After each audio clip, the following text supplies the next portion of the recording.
Hi everybody, welcome to Draw for Initiative. This is Tina, I'm Sarah, we're board gamers and painters, so we thought, well, let's combine the two, make something cool here. And, well, this is our attempt at it. Today's game is Big Book of Madness. It's a lovely game for 2 to 5 players that are 12 years or older. One round takes you about 60 to 90 minutes, depending on how many players you have with you. And it's a cooperative game. Just saying, it's very cool. So, my dear, what did you focus on when painting? What did you want to do? My first Tell the folks. I'm sorry, I'm talking with you. Oh, I'm reflecting in this tiny camera lens and looking back at you. It's fine. First, I thought about making like a group picture of the guys you can or you have available for playing. Mm-hmm. But then I thought, not again. Mm-hmm. So each of those characters has some specific either companion, like a pet, or, well, something that has to do with the specific element. Mm-hmm. So I chose to, paint those things, animals, and Make a painting out of that. Yeah. How about yours? Well, I just took one of the characters and pretty much painted him in action when the monsters come out of the book. And just saying, my sweet husband said it's Cthulhu Harry Potter.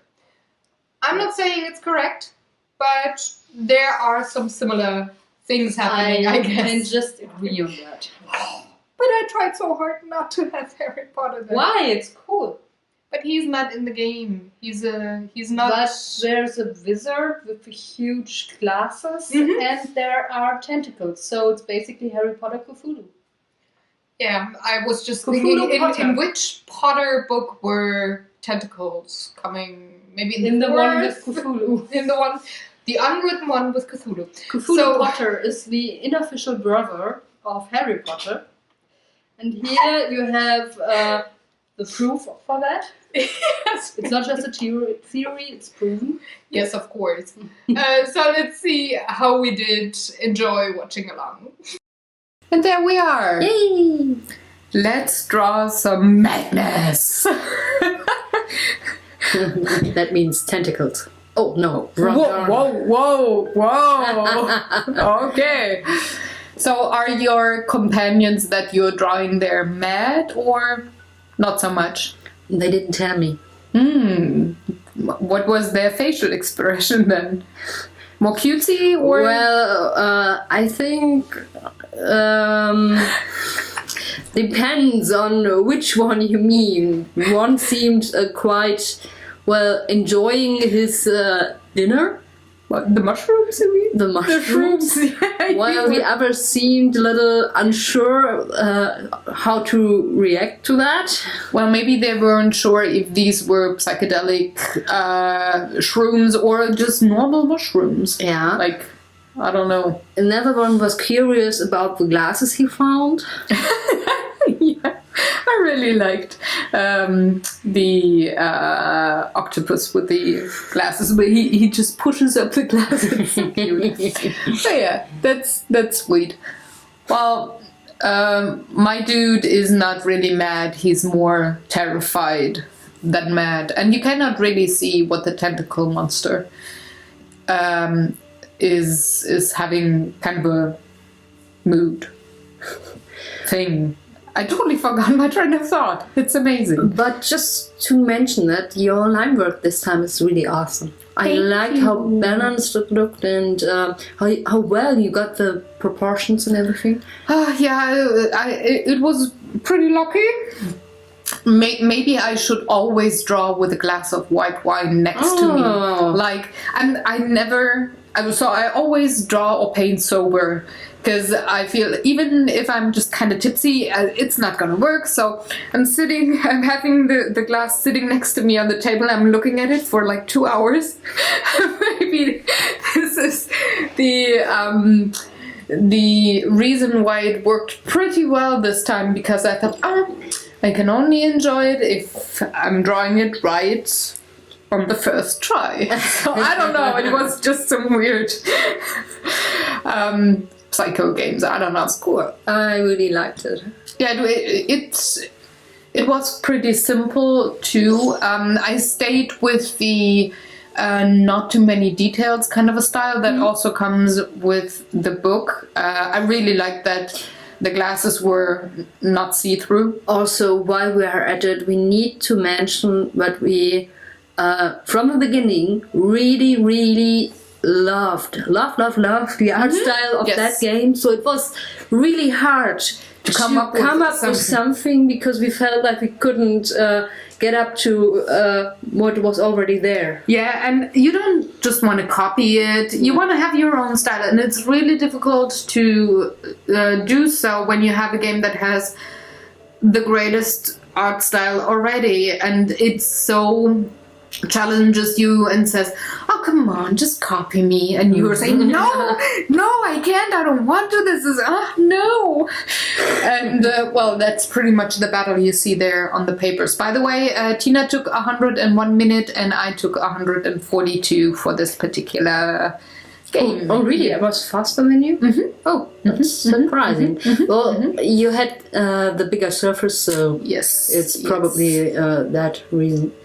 Yeah, and I had to add, I had to wait quite a bit when painting. I had to paint with a lot of water, and then you want to have it at least only kind of damp and not really wet when you color next to the section you just colored. So, yeah, I always had to wait like 30 seconds or something, and it just tallies up, you know. Of course. But yeah. So I really like the composition of those tiny little companions. Like, la la la, we're waiting for the students. They will be here soon. yeah, just doing in the hall or something. Yeah, outside the classroom. Really doing bullshit in that time, like they're supposed to do. I mean, their owners are scholars. They are. Adolescents. Adolescents. Yeah, teenagers, pretty much. Yeah. And so are probably their companions. I'm pretty sure they look quite mischievous, especially the two. I don't know what they are in the middle. They are red pandas. Red pandas, okay.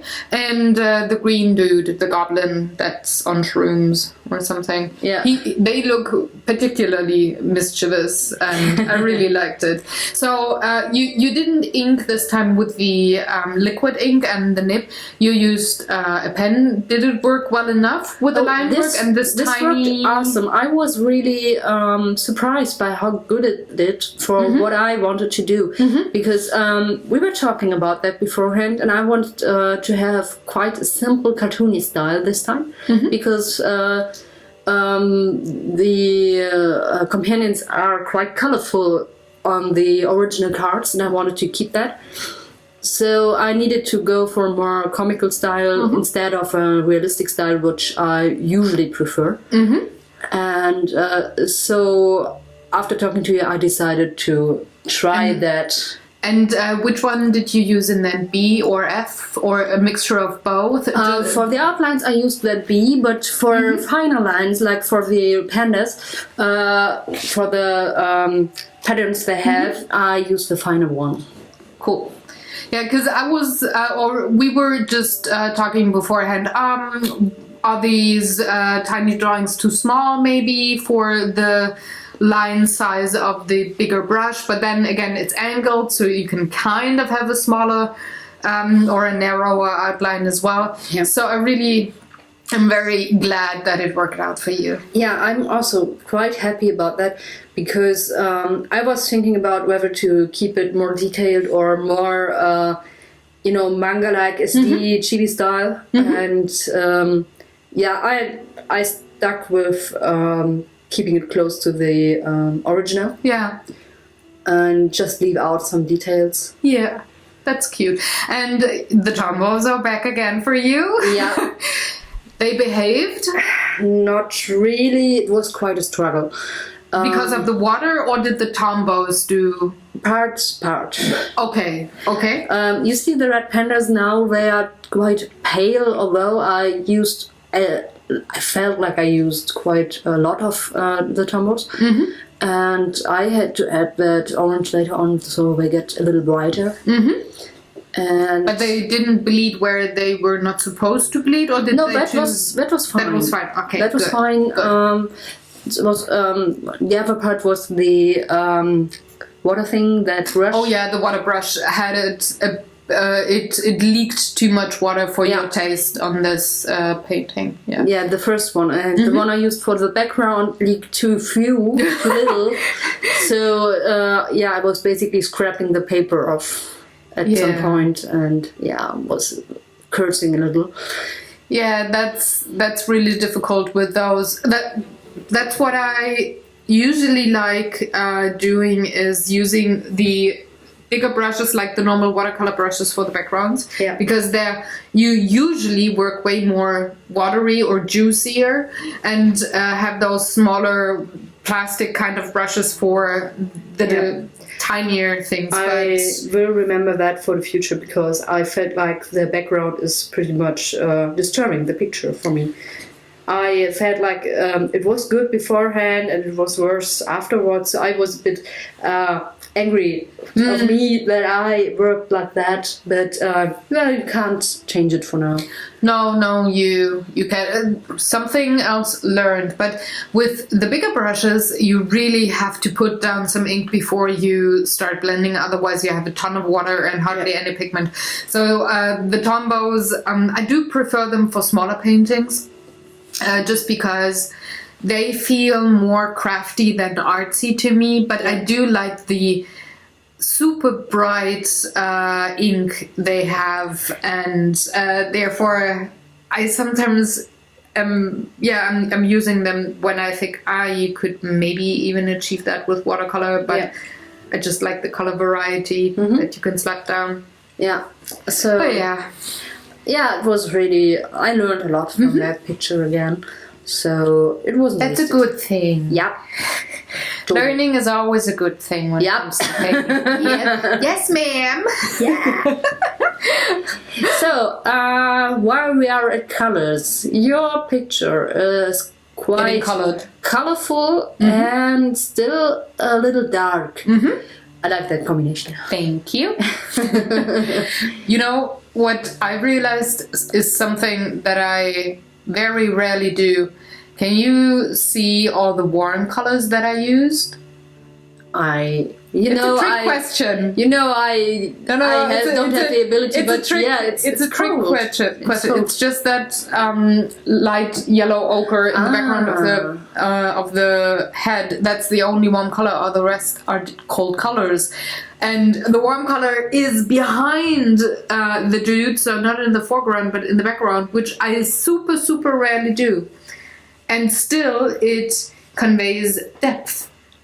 It's funny, right? Yeah, it's really funny. How did you do that? You are a wizard. No. Admit it. I'm a painter. Which is equal to a wizard, but different. So you are a wizard with colors? Yes, maybe. I don't know. I can wave my brush around and say Expelliarmus, but I think it won't work. But I was surprised. I didn't realize it when I was painting. I was like, oh my gosh. I mean, I used a lot of indigo for shading, so that's kind of a warm-ish color when it comes to the blue. It's so dark that you could say it's a warm color, but then again, it's not. So I was very surprised when I stopped painting and looked at the painting and said, oh, that's rare. Yeah. I don't often do that. That's funny. Yeah, now that you mention it, really, I have to explain to you guys. We noticed that I totally lack the ability to divide the code from the warm colors. It's a learning process for me, and it's ongoing. So I oftentimes ask Sarah which one it is now that I have. Which one is the cold one? Which one is the warm one? Maybe you just see differently. I'm not sure. I'm pretty sure you have some ability there that I lack and that I'm a mutant. Well, there exist people that have more receptors for more colors than others. It's just quite a rare thing to happen, and it's usually I think it's just a women thing. And I really expect you to have that. I'm not sure. I just know that I never learned color theory in school. I just do that by intuition, and I'm always spot on right. I don't know where it comes from. I would like to know because I'm just curious, but I'm very happy to help you out and point you to the warm and the cold blues and greens. So ask away, don't worry. Yeah, I'm like in training. I'm using a coloring book now to see which colors fit. And you got homework to do. So much about that strange color thing that's there. So you can achieve the depth even when you have the warm colors in the background, which usually is the other way around. Yes. Which is what Sarah taught me. At least with watercolors, cold colors put things into the background or far away, and warm colors bring them closer to the viewer. But sometimes people say yellow ochre is neutral. I see it as a warm color, and very many people do as well. So maybe it's because it's a neutral warm color and not a only warm color. I don't know. Whatever. But I'm pretty much done with my painting. I speckled some color dots there in yellow, green, and white. Yeah, because the book is sparkling when the tentacle monster comes out. And then I'm just going over it with white ink and have some tiny dots and highlights. For the tentacles, you gotta see the thingies of the, I don't know, octopus. And that's a totally legit name for those thingies. Yeah, that's a specific term. I know that. It's very technical. But yeah, then my painting is done, and you're at the background that you were talking about, and not too happy with. I'm not too happy with it, but well. It's a neutral color. It's a warm gray, and maybe next time you try something else. The problem was that I had warm and cold colors in there, and it doesn't really match each other. But like I said, I tried to stick with the original with those. So and they look very, very cutesy. Thank you. Thank you very much for watching. If you have any questions or comments, please leave them in the comment section below. We will see you next Wednesday at 9 a.m. CET. Also, if you want us to draw a certain painting, let us know. Yes, give us the name of the game we should paint or draw. Give us a challenge, give us a task. Have a very good one, and take care of yourself. Bye!